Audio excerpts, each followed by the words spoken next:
Hi everyone, स्वागत है फिर से आप लोगों का एक नए वीडियो में। आज हम लोग संस्कृत के कुछ महत्वपूर्ण प्रश्नों को करने वाले हैं। तो चलिए शुरू करते हैं हम लोग। एक नंबर का प्रश्न है आप लोगों के लिए कि मंगलम पाठ में कुल कितने मंत्र हैं। तो मंगलम पाठ में जो है ना कुल 5 मंत्र है। मंगलम पाठ में कुल कितने मंत्र हैं? 5 मंत्र है। नेक्स्ट प्रश्न है आप लोगों के लिए कि मंगलम पाठ के मंत्र कितने उपनिषदों से लिया गया है। तो मंगलम पाठ के मंत्र जो है ना 4 उपनिषदों से लिया गया है। कितने उपनिषदों से लिया गया है? 4 उपनिषदों से लिया गया है। नेक्स्ट प्रश्न है आप लोगों के लिए कि मंगलम पाठ में मंत्र किस रूप में है। तो मंगलम पाठ में जो है ना मंत्र पद्यात्मक रूप में है। किस रूप में है? मंगलम पाठ में मंत्र पद्यात्मक रूप में है।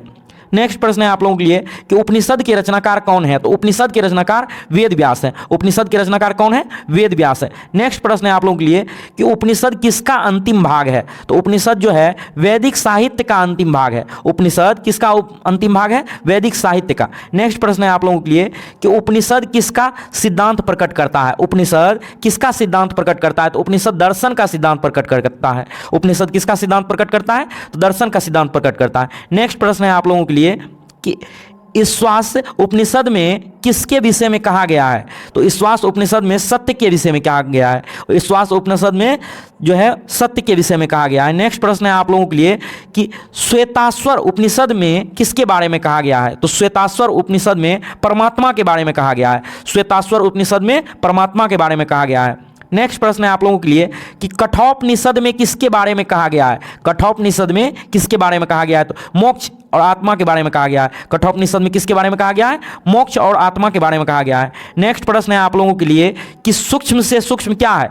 तो सूक्ष्म से सूक्ष्म आत्मा है। क्या है? सूक्ष्म से सूक्ष्म आत्मा है। नेक्स्ट प्रश्न है आप लोगों के लिए कि मंगलम पाठ के रचनाकार कौन है। तो मंगलम पाठ के रचनाकार वेद व्यास है। मंगलम पाठ के रचनाकार कौन है? वेद व्यास है। नेक्स्ट प्रश्न है आप लोगों के लिए किससे बस में नहीं किया जा सकता है। तो आत्मा को बस में नहीं किया जा सकता है। किससे बस में नहीं किया जा सकता है? तो आत्मा को वश में नहीं किया जा सकता है। नेक्स्ट प्रश्न है आप लोगों के लिए विद्वान शोक रहित होकर किसे देखता है। तो विद्वान जो है ना शोक रहित होकर परमात्मा को देखता है। विद्वान शोक रहित होकर परमात्मा को देखता है। नेक्स्ट प्रश्न है आप लोगों के लिए कि सत्य से किसका रास्ता प्रशस्त होता है। तो सत्य से देवलोक का रास्ता प्रशस्त होता है। सत्य से किसका रास्ता प्रशस्त होता है? तो देवलोक का रास्ता प्रशस्त होता है। प्रश्न है आप लोगों के लिए यह संपूर्ण संसार किसके द्वारा अनुशासित है। तो यह संपूर्ण संसार जो है परमात्मा के द्वारा अनुशासित है। यह संपूर्ण संसार किसके द्वारा अनुशासित है? तो परमात्मा के द्वारा अनुशासित है। नेक्स्ट प्रश्न है आप लोगों के लिए नदियां नाम और रूप को छोड़कर किस में मिलती है। तो नदियां नाम और रूप को छोड़कर समुद्र में मिलती है।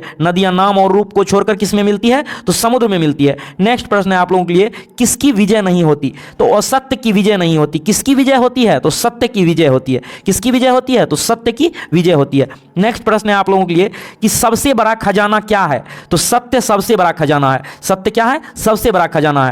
नेक्स्ट प्रश्न है आप लोगों के लिए ईश्वर क्या है। तो ईश्वर सत्य है।